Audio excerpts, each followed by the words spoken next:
నమస్తే, welcome to healthy conversations with iDream media. నేను మీ Jhansi. So ఈరోజు మనతో ఉన్నారు డాక్టర్ మాలిక్ సింగరాజు గారు, senior consultant in radiation oncology, cancer specialist కూడా. సో క్యాన్సర్ గురించిన ఒక మంచి ఇన్ఫర్మేషన్, ఒక అప్డేట్ అయితే వచ్చింది, దాని గురించి తెలుసుకునే ప్రయత్నం చేద్దాం. నమస్తే సార్. సో క్యాన్సర్ని అర్లీగా డిటెక్ట్ చేయడానికి స్క్రీనింగ్ టెస్టులు కాకుండా ఇప్పుడు ఏదో కొన్ని టెస్టులు వచ్చాయి, ముందుగా తెలుసుకోవచ్చు అంటున్నారు. సో అవేంటి సార్, నిజంగా వాటి వల్ల ప్రయోజనం ఉంటుందా? ఈ హెచ్ఆర్సి అనేది ఒక బ్లడ్ టెస్ట్. అది మన బాడీలో బ్లడ్లో ఉండే జెనెటిక్ ఇన్ఫర్మేషన్, అంటే ఆర్ఎన్ఏలో ఉండే జెనెటిక్ మెటీరియల్ని టెస్ట్ చేసి అందులో మార్పులు, అంటే మ్యూటేషన్స్ ఉన్నాయా లేదా అని తెలుసుకుంటుంది. అంటే ఇందులో ఒక చిన్న ఇన్ఫర్మేషన్ ఇస్తానమ్మా. బాడీలో ఫస్ట్ జీన్ లెవెల్లో, జెనెటిక్ లెవెల్లో మార్పులు జరిగిన తర్వాత క్యాన్సర్ సిమ్టమ్స్ బయటపడటానికి కనీసం 1 సంవత్సరం నుంచి సంవత్సరంన్నర దాకా టైం పడుతుంది. ఓకే. సో ఈ టెస్ట్ ద్వారా అంటే ఆ మ్యూటేషన్స్ని ఎర్లీగా తెలుసుకోగలిగితే క్యాన్సర్ని 1 to 1.5 year ముందే తెలుసుకోవచ్చు అని వీళ్ళు చెప్తున్నారు. అలాగే అన్ని రకాల క్యాన్సర్స్కి కూడా దీన్ని వాడుకోవచ్చు అని చెప్తున్నారు. అంటే ఖచ్చితంగా దీని వల్ల బెనిఫిట్ ఉంటుందని మనం అనుకోవచ్చమ్మా. ఓకే సార్, ఇప్పుడు ఈ టెస్ట్ల వల్ల అందరికీ బెనిఫిట్ ఉంటుందా? ఎవరెవరికి ఇప్పుడు క్యాన్సర్ డిటెక్ట్ అయ్యే అవకాశం ఉంటుంది బ్లడ్ టెస్ట్ ద్వారా? అంటే ఈ టెస్ట్ అనేది ఎవరన్నా చేయించుకోవచ్చు, కానీ ఎవరికైతే రిస్క్ ఎక్కువ ఉంటుందో, అంటే కొంతమందికి లైఫ్ స్టైల్ ద్వారా, అంటే స్మోకింగ్, డ్రింకింగ్, లేదా ఎక్కడన్నా పొల్యూషన్ ఉన్న చోట వర్క్ చేసి, ఇండస్ట్రియల్ పొల్యూషన్ ఉన్న చోట వర్క్ చేసిన, అలాగే ఫ్యామిలీ హిస్టరీ ద్వారా రిస్క్ ఉన్న, అంటే ఎవరన్నా ఫ్యామిలీలో ఫాదర్ సైడ్ కానీ, మదర్ సైడ్ కానీ, సిబ్లింగ్స్ కానీ, ఆంట్స్ కానీ, ఎవరికైనా అలాగా స్ట్రాంగ్ ఫ్యామిలీ హిస్టరీ ఉన్న వాళ్ళకి కూడా, అంటే ఎవరికైతే క్యాన్సర్ రిస్క్ ఉంటుంది అనుకుంటామో వాళ్ళు చేయించుకుంటే చాలా బెనిఫిట్ ఉంటుంది. అంటే కొంచెం ఎక్కువ ముందే తెలిసిన అవకాశం ఉంటుంది. అలాగే క్యాన్సర్ ట్రీట్మెంట్ అయిన వాడు, అంటే క్యాన్సర్ ట్రీట్మెంట్ అయిన తర్వాత కూడా మనం పేషెంట్ని క్లోజ్ ఫాలోఅప్లో పెడతాం, అంటే సర్వేలెన్స్లో పెడతాం. వాళ్ళల్లో కూడా తిరిగి వచ్చే అవకాశం ఉందా లేదా తెలుసుకోవచ్చు. అంటే ఈ బ్లడ్ టెస్ట్ యూస్ చేసే వాళ్ళు ఏం చేశారంటే అండి, ఒక ఆల్గోరిథం డెవలప్ చేశారు. అంటే రిస్క్ అసెస్మెంట్ అనేది ఒకటి తయారు చేశారనమాట. అంటే ఇండివిజువల్స్ని హై రిస్క్, ఇంటర్మీడియట్, లో రిస్క్ అని కేటగరైజ్ చేశారు. సో ఎవరికైతే మార్పులు ఎక్కువగా ఉన్నాయో, క్యాన్సర్ వచ్చే అవకాశం, ఇది కేవలం ప్రాబబిలిటీ టెస్ట్, ప్రెడిక్టివ్ టెస్ట్ అంటారు. It is not a diagnostic test. చాలామంది ఏమనుకుంటున్నారంటే ఇది ఒక డయాగ్నోస్టిక్ టెస్ట్ అనుకుంటున్నారు. ఇది డయాగ్నోస్టిక్ టెస్ట్ కాదు, it's only a predictive test అనమాట. సో రిస్క్ ఎక్కువ ఉన్న వాళ్ళకి వ్యాధి వచ్చే అవకాశం ఎక్కువ, ఇంటర్మీడియట్ వాళ్ళకి తక్కువ, లో రిస్క్ వాళ్ళకి ఇంకా తక్కువ అని అలా కేటగరైజ్ చేయడం జరిగింది. ఎవరన్నా చేయించుకోవచ్చు, కానీ ఎవరికైతే వచ్చే రిస్క్ ఎక్కువగా ఉందో వాళ్ళు చేయించుకుంటే మంచిది. కానీ ఇది ఎప్పుడూ కూడా డాక్టర్ గైడెన్స్లో చేయించుకుంటే మంచిది. ఓకే. అండ్ సార్, ఇప్పుడు ఈ బ్లడ్ టెస్ట్ అనేది స్క్రీనింగ్ టెస్ట్లకు అన్నిటికీ ఆల్టర్నేటివా, లేకపోతే బ్లడ్ టెస్ట్ చేయించుకొని కూడా మనం ఈ స్క్రీనింగ్ టెస్ట్లు చేయించుకోవాల్సి వస్తుందా? లేదా మా స్క్రీనింగ్ టెస్ట్ అనేది అందరూ చేయించుకోవాలి. హై రిస్క్ ఉన్నా, రిస్క్ లేకపోయినా స్క్రీనింగ్ టెస్ట్ అనేది అందరూ చేయించుకోవాలి. మీరు రెగ్యులర్గా వింటూ ఉంటారు, బ్రెస్ట్ క్యాన్సర్ కోసం మ్యామోగ్రఫీ, సర్వైకల్ క్యాన్సర్ కోసం ప్యాప్స్మియర్, ఓవేరియన్ క్యాన్సర్, ప్రాస్టేట్కి, అలాగే మనకి చాలా రెగ్యులర్ స్క్రీనింగ్ టెస్ట్స్ ఉన్నాయి. It is going to benefit people along with the screening test, కానీ it will not replace the screening test. Standard screening టెస్ట్ని replace చేసేది కాదు. ఖచ్చితంగా ఆ స్క్రీనింగ్ టెస్ట్ అనేది చేయించాలి. ఇప్పుడు ఈ బ్లడ్ టెస్ట్ చేయించినా కూడా మళ్ళీ స్క్రీనింగ్ టెస్ట్లు అనేవి చేయించాల్సి వస్తుంది. చేయించుకోవాలి. డిటెక్ట్ అయిన తర్వాత ఇందాక చెప్పేటికి ఇది ఓన్లీ ప్రెడిక్టివ్ టూల్. అంటే ఇందులో హై రిస్క్ అంటే ఖచ్చితంగా వస్తుందని కాదు, లో రిస్క్ ఉందంటే ఖచ్చితంగా రాదు అని కాదు. It only predict the probability of developing a cancer. So ఖచ్చితంగా రెగ్యులర్ స్క్రీనింగ్ టెస్ట్ అనేవి ఖచ్చితంగా చేసుకోవాలి. సో అడ్వాన్స్డ్ టెక్నాలజీని మనం యూస్ చేసుకుంటూ, బట్ స్టాండర్డ్ ప్రొసీజర్ని అయితే మనం మెయింటైన్ చేయాల్సి ఉంటుంది ఈ విషయం. సో ఎంట్రోమిక్ వ్యాక్సిన్ గురించి ఇప్పుడు చాలా ఎక్కువగా వినిపిస్తోంది. క్యాన్సర్ కోసం ఈ వ్యాక్సిన్ అనేది ఒకటి వచ్చింది అని చెప్పి, అసలు ఏంటి సార్ ఈ వ్యాక్సిన్ ఏంటి? కరోనా టైంలో మనం చూసాం సమ్ కోవాక్సిన్, కోవిషీల్డ్ అని, అలాంటిదేనా? ఇది ఎలా పనిచేస్తుంది? అవునమ్మా, లాస్ట్ ఫ్యూ డేస్ నుంచి, అంటే ఎప్పటి నుంచి అయితే రష్యన్ ప్రెసిడెంట్ అనౌన్స్ చేశారో ఈ వ్యాక్సిన్ గురించి, మొత్తం చాలా మంది దీని గురించి అడుగుతున్నారు, ఇదే మాట్లాడుతున్నారు ఎక్కువగా. ఈ వ్యాక్సిన్ ఎంటిరోమిక్స్ వ్యాక్సిన్ అంటారు. ఇది యాక్చువల్ రష్యాలో national medical research radiological centre వాళ్ళు తయారు చేశారు. ఇది బేసికలీ ఒక ఎంఆర్ఎన్ఏ వ్యాక్సిన్. ఇందాక మీరు అడిగినట్టు కోవిడ్ టైంలో వాడారా అంటే ఎగ్జాక్ట్ కోవిడ్ వ్యాక్సిన్ కాదు, కానీ similar type of mRNA vaccine అనమాట. ఇందులో 4 రకాల non pathogenic virus, non pathogenic అంటే హానికరం కాని వైరస్లతో కలిపి చేసిన వ్యాక్సిన్ ఇది. ఓకే. సో దీన్ని పర్సనలైజ్డ్ వ్యాక్సిన్ అని చెప్పుకోవడం జరుగుతుంది. అంటే ఇది ఎలా పనిచేస్తుందంటే 2 రకాలుగా పనిచేస్తుందమ్మా. ఒకటి, ఈ వ్యాక్సిన్కి ఆల్రెడీ ఏదైతే పర్టికులర్ క్యాన్సర్, అందుకే పర్సనలైజ్ ఎందుకన్నారంటే ప్రతి క్యాన్సర్కి సపరేట్ వ్యాక్సిన్ అవసరం పడుతుంది. సో ఏ క్యాన్సర్ని అయితే మనం టార్గెట్ చేస్తున్నామో ఆ క్యాన్సర్ జెనెటిక్ ప్రొఫైల్ని ఆ వ్యాక్సిన్కి ఇచ్చి సెన్సిటైజ్ చేస్తారు. తర్వాత మన శరీరంలో ప్రవేశించిన తర్వాత వ్యాక్సిన్, అంటే యూజువల్గా వ్యాక్సిన్స్ మీరు చూసుంటారు, కోవిడ్ వ్యాక్సిన్స్ అనేది మనకి ఇంట్రామస్కులర్ ఇస్తారు, అలాగే చేతికి ఇచ్చే వ్యాక్సిన్ అనమాట. ఆ వ్యాక్సిన్ బాడీలో ప్రవేశించిన తర్వాత క్యాన్సర్ సెల్స్ని ఐడెంటిఫై చేసి, అంటే ఒకసారి క్యాన్సర్ సెల్స్కి ఎక్స్పోజ్ అయిన తర్వాత అది ఏం చేస్తుందంటే మన బాడీలో ఇమ్యూన్ రెస్పాన్స్ని ఎన్హాన్స్ చేస్తుంది. అంటే ఒక విధంగా చెప్పాలంటే మన బాడీలో ఉన్న రోగ నిరోధక శక్తిని పెంచుతుంది. అంటే మన బాడీలో టీ సెల్స్ అంటే రకరకాల సెల్స్ ఉంటాయి, CD4, CD8 సెల్స్ అని ఉంటాయి. అంటే మన బాడీలో ఉన్న హానికారకమైన ఇన్ఫెక్షన్స్ కానీ క్యాన్సర్స్ కానీ అంటే మన బాడీకి డేంజరస్ సెల్స్ మీద పనిచేస్తాయి. కానీ చాలాసార్లు ఏం జరుగుతుందంటే క్యాన్సర్లో ఇవి క్యాన్సర్ సెల్స్ని గుర్తించలేకపోతూ ఉంటాయి ఒక్కసారి.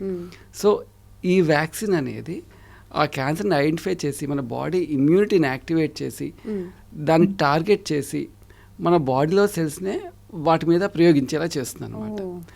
ఇంకో రెండో పద్ధతి ఏంటంటే ఇందాక చెప్పాను ఆల్రెడీ 4 నాన్ ప్యాథోజెనిక్ వైరసెస్ ఉన్నాయని. డైరెక్ట్గా ఆ వైరసెస్తో ఆంకోలైసిస్ అంటారు, డైరెక్ట్గా క్యాన్సర్ సెల్స్ మీద కూడా అటాక్ ఇచ్చే అవకాశం ఉంది. అందుకే దాన్ని పర్సనలైజ్డ్ వ్యాక్సిన్ అంటే జరుగుతుంది.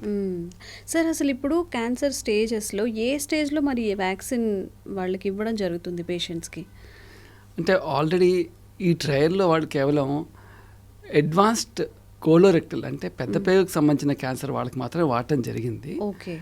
కానీ రాబోయే కాలంలో అంటే ఒకవేళ ఈ ట్రయల్స్ కనుక సక్సెస్ అయ్యి ఇంకా ముందుకు వెళ్తే కనుక రాబోయే కాలంలో అన్ని స్టేజ్లు, అంటే సాధారణంగా ఒక వ్యాక్సిన్ కానీ ఒక డ్రగ్ కానీ ఫస్ట్ ట్రయల్ ఫేజ్లో ఉన్నప్పుడు సాధారణంగా అడ్వాన్స్ ఆర్ మెటాస్టాటిక్ అంటే స్టేజ్ 4 డిసీజ్ వాళ్ళతోనే స్టార్ట్ చేస్తారు.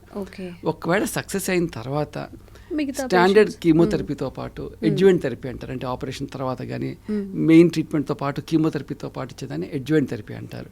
సో మెయిన్ అడ్జువెంట్ థెరపీతో పాటు ఇచ్చే అవకాశం ఉంది. అలాగే వేరే క్యాన్సర్స్ కూడా ఇచ్చే అవకాశం ఉంది. ప్రస్తుతం అయితే వీళ్ళు దీంతో పాటు గ్లయోబ్లాస్టోమా అంటే ఒక రకమైన బ్రెయిన్ క్యాన్సర్, అంటే ఫాస్ట్గా గ్రో అయ్యే ప్రమాదకరమైన బ్రెయిన్ క్యాన్సర్, అలాగే మెలనోమా అన్న క్యాన్సర్కి ట్రయల్స్ స్టార్ట్ అవుతున్నాయి. అవి కూడా సక్సెస్ అయితే మేబీ గోయింగ్ ఫార్వర్డ్ అన్ని క్యాన్సర్స్ కూడా వచ్చే అవకాశం ఉంది. ఇది సక్సెస్ అయితే మిగతా క్యాన్సర్స్ కూడా ట్రీట్మెంట్ స్టార్ట్ తీసుకునే అవకాశం ఉంది. ఓకే సార్, మనం ఏ వ్యాక్సిన్ గురించి మాట్లాడుకున్నా కానీ సమ్ ప్రోస్ అండ్ కాన్స్ ఉంటాయి. దీనివల్ల ఏమైనా సైడ్ ఎఫెక్ట్స్ వచ్చే అవకాశం ఉంటుందా? అంటే ఒకటమ్మా, డ్యూరింగ్ ద స్టడీ మామూలుగా ఇంజెక్షన్ సైట్లో పెయిన్, సాధారణంగా మన వ్యాక్సిన్కి వచ్చే ప్రాబ్లం ఏదైతే ఉంటుందో body pains, fever, chills, myalgia ఇట్లాంటివి తప్పించి మేజర్ సైడ్ ఎఫెక్ట్స్ లాంటివి అయితే ఏం కనపడలేదు. కానీ లాంగ్ టర్మ్ సైడ్ ఎఫెక్ట్స్ తెలియాలంటే ఇంకా కొంతకాలం వెయిట్ చేసి చూడాలి. ఓకే, సో ఇప్పుడు ఈ వ్యాక్సిన్ అనేది రెడీగా ఉందా పేషెంట్స్ వరకు వెళ్ళడానికి? అంటే ఇంకా ఏమైనా పరిశోధనలు జరుగుతున్నాయా? ఇప్పుడు దీన్ని చెప్పాలంటే phase 1 వాళ్ళు క్లియర్గా చెప్పారు, phase 1లో సక్సెస్ అయింది అనేసి. సో ఇది జనాల్లో ఇంకా కంప్లీట్గా సరిగ్గా కన్వే కాలేదు. అంటే phase 1లో 100% సక్సెస్ అంటే ఇంకా రెడీ అయిపోయింది, అందరికీ ట్రీట్మెంట్కి ఇంకా రేపు ఎల్లుండిలో వచ్చేస్తుంది అన్న థాట్ ప్రాసెస్లో ఉన్నారు. ఏ డ్రగ్ కానీ వ్యాక్సిన్ కానీ అసలు మార్కెట్లోకి ఆర్ ఎండ్ యూజర్ దగ్గర రావాలంటే రకరకాల ఫేసెస్ ఆఫ్ ట్రయల్స్ ఉంటాయండి. ఫస్ట్ ప్రీ క్లినికల్ స్టడీ అంటే ఫస్ట్ యానిమల్ స్టడీస్ చేస్తారు, ఆ తర్వాత హ్యూమన్స్ మీద ట్రై చేస్తారు. హ్యూమన్స్ మీద చేసినప్పుడు phase 1 అంటే స్మాల్ కోహర్ట్, అంటే కోహర్ట్ కానీ వాలంటీర్స్ కానీ మన పేషెంట్స్ కానీ ఏదన్నా పదం వాడచ్చు. ఒక తక్కువ మంది వాలంటీర్స్తో మెయిన్ phase 1 అనేది సేఫ్టీ ప్రొఫైల్ చూస్తుంది. అంటే ఒక డ్రగ్ ఇస్తే how safe is the drug, ఎంత డోస్ వరకు ఇవ్వచ్చు, అంటే బేసిక్గా phase 1 అనేది మెయిన్లీ సేఫ్టీ, అంటే సైమల్టేనియస్గా డిసీజ్ రెస్పాన్స్ కూడా చూడటం జరుగుతుంది. కానీ బేసికలీ phase 1 అనేది సేఫ్టీ ప్రొఫైల్ చూస్తుంది. phase 1 తర్వాత నెక్స్ట్ phase 2 ఉంటుంది. phase 2లో డ్రగ్ ఎంత బాగా పనిచేస్తుంది, ఎక్స్పెక్టెడ్ రేంజ్లో పనిచేస్తుందా, డోస్ పెంచితే ఎలా ఉంది, తక్కువ డోస్ ఎట్లా ఉంది, అంటే బేసిక్గా ఎఫికసీ ఓకే. డ్రగ్ ఎంత బాగా పనిచేస్తుందన్న ట్రయల్స్ జరుగుతాయి. అందులో ఫేజ్ 1లో ఇందాక చెప్పినట్టుగా వీళ్ళు ఓన్లీ 48 వాలంటీర్స్ తీసుకున్నారు. సాధారణంగా ఫేజ్ 1 అనేది 30 to 100 వాలంటీర్స్ తీసుకుంటారు ఇప్పుడు కూడా.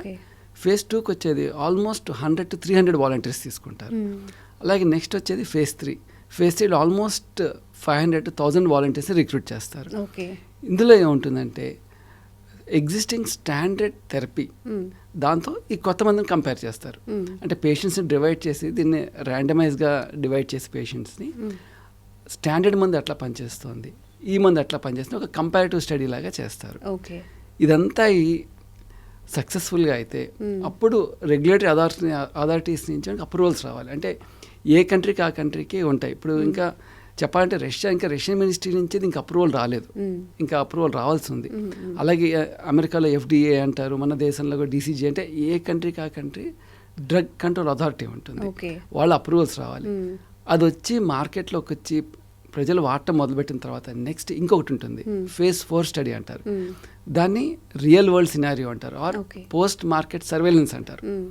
అందులో ఏమవుతుందంటే ఈ డ్రగ్ యొక్క లాంగ్ టర్మ్ సైడ్ ఎఫెక్ట్ ఎట్లా ఉంది, యాక్సెప్టెన్స్ ఎట్లా ఉంది, దీని సైడ్ ఎఫెక్ట్ ఎట్లా ఉంది అనేది కొంచెం లాంగ్ టర్మ్ స్టడీ చేస్తారు. అంటే ఇన్ని ఫేసెస్ ఉంటాయండి. సో ప్రస్తుతం జరిగింది ఓన్లీ ఫేజ్ 1 మాత్రమే. ఇంకా మార్కెట్లోకి వచ్చి మనం వాడాలంటే ఇంకా చాలా టైం పడుతుంది. సో దీన్ని మనం ఒక ఈ ఎంట్రోమెటిక్ వ్యాక్సిన్ని ఒక గేమ్ చేంజర్గా మనం చూడొచ్చు. అసలు మన ఇండియాలో ఇప్పుడు రష్యాలో జరుగుతుందని చెప్తున్నారు. ఇండియాలో అవైలబిలిటీ అండ్ ఇంపార్టెన్స్ అనేది ఎంత ఉంది సార్? ఈ న్యూస్ వచ్చిన దగ్గర నుంచి మొత్తం print media, electronic media, even social media, everywhere this big buzz created. ఒక కొత్త మందు వచ్చింది, క్యాన్సర్ క్యూర్ వచ్చింది, కొత్త మందు కనిపెట్టేసరికి తిరుగులేని ఒక మందు కనిపెట్టారు, ఒక గేమ్ చేంజర్. మీరు అన్నట్టుగా గేమ్ చేంజర్ అని ఒక పదం నడుస్తోంది. దీంతోపాటు లాస్ట్ 2 days నుంచి ఇంకొక కొత్త వాదన కూడా వినపడుతుంది. న్యూస్ ఏంటంటే ఫార్మా కంపెనీలు మూతపడిపోతాయి, ఫార్మా కంపెనీ బాసులు వణికిపోతున్నారు, వాళ్ళ షేర్స్ కొలాప్స్ అవబోతున్నాయి, ఇలాంటి వార్తలు కూడా వస్తున్నాయి. అంటే ఒక విధంగా చెప్పాలంటే in the game of cancer cure ఇది one of the player. It's not, I can't call it game change. చాలా తొందరపాటు అవుతుంది. ఇది గేమ్ చేంజర్ అనుకోవటం చాలా తొందరపాటు అవుతుంది. It is one of the player. ఎందుకు అట్లా అంటున్నానంటే క్యాన్సర్ అనేది ఒక డైనమిక్ డిసీజ్. అంటే మీరు చూస్తే లాస్ట్ 20 years నుంచి మనం క్యాన్సర్ గురించి అంత ఎక్కువ స్టడీ చేస్తూ ఉంటే అంత డిఫరెంట్ పాత్వేస్ కనపడుతున్నాయి. క్యాన్సర్ అంటే ఒక పాత్వే కాదు, ఇంకో పాత్వే, అంటే it has its own intelligence. Different పాత్వేస్ని కనుక్కున్నాం క్యాన్సర్ గ్రో అవటానికి. సో అలాగే కొత్త కొత్త డ్రగ్స్ కూడా కనుక్కున్నాం. అంటే మీరు చాలామంది వింటూ ఉంటారు టార్గెటెడ్ థెరపీ అని, ఇమ్యూనోథెరపీ అని, అలాగే HER2 blockers, VEGFR blockers, tyrosine kinase inhibitors, PDL1. అంటే ఇంకా there is a big list అనమాట. అంటే డిఫరెంట్ పాత్వేస్ని బ్లాక్ చేయడానికి డిఫరెంట్ డ్రగ్స్ వస్తూనే ఉన్నాయి. అయినా కూడా క్యాన్సర్ని కొత్త పాత్వేస్ కనుక్కుంటూనే ఉంటుంది.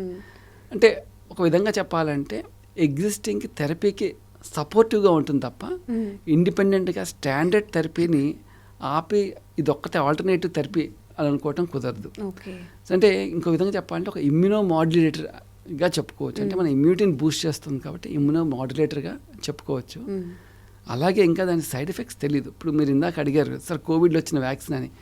ఇప్పుడు చూస్తే కోవిడ్ ఆల్మోస్ట్ 2020లో వచ్చింది. ఇప్పుడు చాలామంది అంటున్నారు డెత్స్కి కోవిడ్ కారణం అవుతుంది, బ్రెయిన్లో డీజనరేటివ్ డిసీజెస్కి కోవిడ్ అంటున్నారు, అట్లాగే హార్ట్ కండిషన్స్కి, ఇలా చాలా కండిషన్స్కి కోవిడ్ వ్యాక్సిన్ కారణం అంటున్నారు. సో ఇది కూడా వెయిట్ చేసి చూడాలి ఇంకా ఎంతకాలం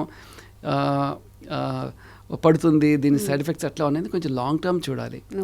సో ఇది కాకుండా కేవలం ఒక గ్లోబల్ విషయానికి వస్తే ఇది కేవలం రష్యన్లో తయారు చేసిన వ్యాక్సిన్కి ఇమీడియట్గా మన కంట్రీలో వాడచ్చా అంటే అదొక క్వశ్చన్ మార్కే.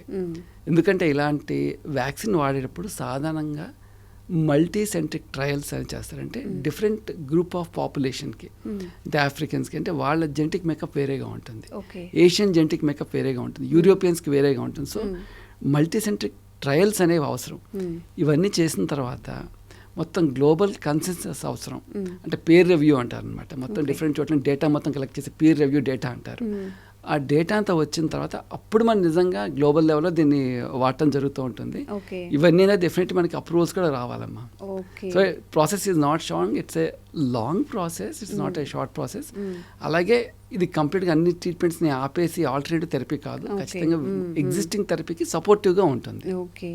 సో మీరు అన్నట్టు ఫస్ట్ స్టేజ్లో ఉంది కాబట్టి ఇంకా చాలా స్టేజెస్ దాటాలి, అది ఎలాంటి సైడ్ ఎఫెక్ట్స్ లేవని, లేదా మీరు చెప్పినట్టు ఆ 4th స్టేజ్లో ఉన్న వాళ్ళకి ట్రీట్మెంట్ ఇచ్చిన తర్వాత వాళ్ళని బట్టి మన దాకా రావాలి, కొంచెం టైం పడుతుంది, మేబీ 1.5 to 2 years టైం పడుతుంది. ఎస్. సో ఇప్పుడు రష్యా నుండి ఇండియా వరకు ఎప్పుడు వస్తుంది, మనకి ఎలా యూజ్ అవుతుంది సార్ ఈ వ్యాక్సిన్ అనేది? డెఫినెట్లీ అమ్మ, మీకు ఎంత ఆత్రం ఉందో మీ అందరం కూడా అంతే ఆత్రంతో ఎదురు చూస్తాం. ఎందుకంటే డే బై డే మన దేశంలో క్యాన్సర్ సంఖ్య పెరుగుతోంది. ముఖ్యంగా 45 years కంటే తక్కువ వయసులో ఉన్న వాళ్ళలో క్యాన్సర్ సంఖ్య చాలా ఎక్కువగా ఉంది. సో ఖచ్చితంగా మన దేశంలో ఉపయోగపడుతుంది. అయితే ఇందాక చెప్పినట్టుగా ఫస్ట్ మన దేశంలో రావడానికి మన ప్రాపర్ అప్రూవల్స్ రావాలి.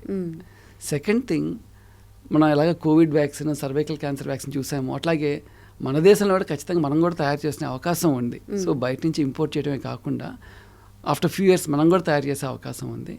ఖచ్చితంగా మన దేశంలో బాగా ఉపయోగపడుతుంది. ఇప్పుడు అంటే మన ఇండియాలో అలాంటి దానికి సంబంధించిన వ్యాక్సినేషన్కి సంబంధించిన పరిశోధనలు ఏమైనా జరుగుతున్నాయమ్మా? ఖచ్చితంగా ఇండియా కూడా ఇప్పుడు మెడికల్ రీసెర్చ్లో వెనకపడలేదు, జరుగుతున్నాయి. రిజల్ట్స్ బయటకు వచ్చినప్పుడు ఖచ్చితంగా అనౌన్స్మెంట్ జరుగుతుంది. ఓకే. నిజంగా కోవిడ్ అంటే వ్యాక్సినేషన్ వల్ల వచ్చిన సైడ్ ఎఫెక్ట్స్ గురించి ఇప్పుడు మాట్లాడుతున్నాం, కానీ ఆ టైంలో అది చాలా మంది ప్రాణాలను కాపాడింది. సో ఇది ఈ వ్యాక్సినేషన్, క్యాన్సర్కి సంబంధించిన వ్యాక్సిన్ కూడా మన ఇండియాలో రావాలి, త్వరగా అందరికీ అది అందాలి అని కోరుకుందాం sir. Thank you so much. Thank you. One life lesson what medicine has taught you. Whatever you can do without expecting. But I really believe మన పాజిటివ్ యాటిట్యూడ్ ఉంటేనే మనం ఏదైనా సాధించగలం. గట్ ని మనం కరెక్ట్ గా డీల్ చేసినట్లయితే అది మనకి పాజిటివ్ హార్మోన్స్ ని రిలీజ్ చేస్తుంది. షుగర్ వచ్చిన వాళ్ళ పరిస్థితి ఏంటి? పొట్ట దగ్గర పెరిగితే దాన్ని ఆండ్రాయిడ్ అంటారు, ఆండ్రాయిడ్ ఫోన్ కదా. అసలు థాట్స్ ఎందుకు వస్తాయి? బ్రెయిన్ డెడ్ అంటే దానికి ప్రపంచం అంతా కూడా కొన్ని నిర్దిష్టమైనటువంటి లక్షణాలు ఉన్నాయి. మానసికంగా ధైర్యంగా ఉంటే క్యాన్సర్ జయించవచ్చు. You are a doctor for a cause sir, అంతే. వాళ్ళకి వచ్చిన ఆదాయం కాకుండా ఫ్రీ సర్వీస్ ఎంతమందికో చేస్తారు.